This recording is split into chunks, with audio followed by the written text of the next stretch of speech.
दुर्घटनाग्रस्त विमानाचा black box हॉस्टेलच्या छतावर सापडला। एअरक्राफ्ट ॲक्सिडेंट इन्व्हेस्टिगेशन ब्युरोची अधिकृत माहिती। विमानाचं इमर्जन्सी लोकेटर ट्रान्समीटर सुद्धा सापडलं। अहमदाबादमध्ये एअर इंडियाच्या विमानाच्या ढिगाऱ्यातनं गुजरात एटीएसला डीव्हीआर सापडला। डीव्हीआर फॉरेन्सिक टीमच्या ताब्यात, तर एनएचजीचं पथक यांच्याकडून दुर्घटनास्थळाची पाहणी।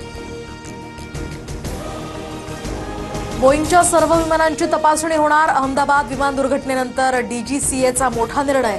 तपास करून 15 दिवसात अहवाल देण्याचे एअर इंडियाला निर्देश।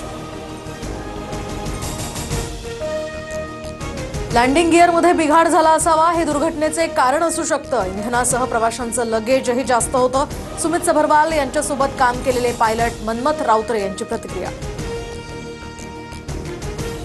विमान अपघातात एकमेव प्रवासी रमेश विश्वासकुमारांचे प्राण चमत्कारिकरित्या वाचले। अपघातग्रस्त हॉस्टेलमधली अकोल्याची ऐश्वर्या ही सुद्धा थोडक्यात बचावली, तर 10 मिनिटांनी फ्लाईट चुकलेल्या भूमी चौहाननं मानले देवाचे आभार।